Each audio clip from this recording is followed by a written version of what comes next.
আমাদের শরীরের ভিতরে যে কলব আছে, কলবের ভিতরে সেই রূহ থাকে। কোথায় থাকে? কলবের ভিতরে। তাহলে রূহের উপরে থাকে কলবের আবরণ, কলবের উপরে থাকে নফসের আবরণ। কিসের আবরণ? যে নফস নাকি মানুষকে গুমরাহির দিকে নিয়ে যায়, গুনাহের দিকে নিয়ে যায়। এই গুমরাহির কারণে কলবের আবরণ, নফসের আবরণ, এর ভিতরে হইল রূহ। কাজে রূহকে জাগ্রত করতে হইলে আগে নফসের আবরণ সরাইতে হবে। কিসের আবরণ? নফসের আবরণ গুনাহ দিকে নিয়ে যায়। কাজে নফসের আবরণ জিকিরের মাধ্যমে, ইবাদতের মাধ্যমে, তেলাওয়াতের মাধ্যমে, নেক কাজের মাধ্যমে নফসকে সরাইতে হবে। এরপরে কলবের হিজাব, পর্দা থাকবে, সেই পর্দাকেও জিকির ইবাদত সরবে। এরপরে রূহ আসবে। রূহ যখন নাকি শক্তিশালী হবে, তখন এই রূহের সম্পর্ক আল্লাহর সাথে হয়ে যাবে। এই জন্যই রূহানি শক্তি ইবাদতের দ্বারা হয়। এর দ্বারা হয়? শারীরিক শক্তি খাবারের দ্বারা হয়। আমি ভাত খাই শক্তি হয়, মাছ খাই শক্তি হয়, না খাইলে কি হয়ে যায়? দুর্বল হয়ে যায়। কিন্তু মানুষ তো এই শরীরের পিছনেই চলতেছে। আরাম শরীরের জন্য, খাবার শরীরের জন্য, সব শরীরের জন্য। রূহের জন্য তো করে না, কিছু কিছু করে, বেশি করে না। রূহেরটা কি? ইবাদত, জিকির, তেলাওয়াত, নামাজ, এগুলি রূহানি শক্তি। খারাপ খাবার, খোরাক আর গুনাহ যদি হয়, এই গুনাহের কারণে রোগটা দুর্বল হয়। কি হয়? দুর্বল হয়।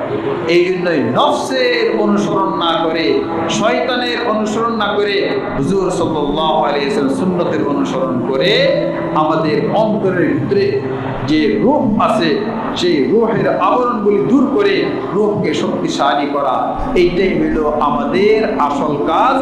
এর দ্বারা আমাদের রূহানি শক্তি হয়, আমাদের ইবাদত হয়, আল্লাহ খুশি হয়, আল্লাহর সাথে আমাদের রূহের কি হয়? সম্পর্ক। এই রূহটা যাবে আমার হাসরে, এই রূহটা যাবে পুলসিরাতে, এই রূহটা যাবে আবার জান্নাতে বা জাহান্নামে। যখন জান্নাতীরা জান্নাতে চলে যাবে, জাহান্নামীরা জাহান্নামে চলে যাবে, সব শেষ, তখন আল্লাহ তাআলা জান্নাতীদেরকেও ডাকবেন, জাহান্নামীদেরকে ডাকবেন। মাঝখানে মৃত্যুকে একটা আকৃতি দিবেন, প্রাণীর ছাগল বকরির আকৃতি দিয়া এটাকে জব করে দেবেন। বলবেন যে এই রূহের মৃত্যুর মৃত্যু হয়ে গেল, মৃত্যু শেষ, মৃত্যু বলতে আর কিছু নাই। হে জান্নাতীরা তোমরা চিরস্থায়ী জান্নাতি, হে জাহান্নামে তোমরা চিরস্থায়ী জান্নাতি, জাহান্নামী, আর কেউ মৃত্যুবরণ করবে না।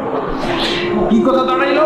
কথা দাঁড়াইলো রূহটা সৃষ্টি করেছিলেন আল্লাহ তাআলা আদম আলাইহিস সালামের পিঠ থেকে। কোথেকে? পিঠ থেকে। সমস্ত আদম সন্তানের রূহ ওখান থেকে মায়ের গর্ভে, সেখান থেকে দুনিয়াতে, সেখান থেকে কবরে, সেখান থেকে হাসরে, সেখান থেকে পুলসিরাত, সেখান থেকে কোথায়? জান্নাত বা জাহান্নাম। তাহলে রূহের সৃষ্টি শুরু আছে, তার কি নাই? শেষ। মাঝখানে পরিবর্তন হয়েছে শরীর। কি পরিবর্তন হয়েছে? শরীর।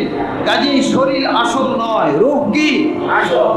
কাজেই সেই রূহের খোরাক হইল ইবাদত, আর রূহের বিষ হইল গুনাহ। বিষ কি? গুনাহের দ্বারা রূহের ক্ষতি হয়।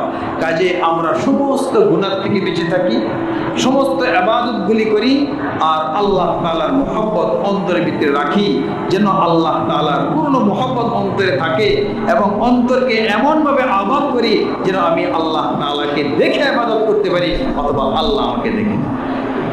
এই হালত যদি আনতে পারি, তাহলে আমরা আল্লাহ তাআলার ওলি হিসাবে আল্লাহর নিকট আখ্যা পাবো। আল্লাহ আমাদেরকে বিনা হিসাবে জান্নাত দান করুন।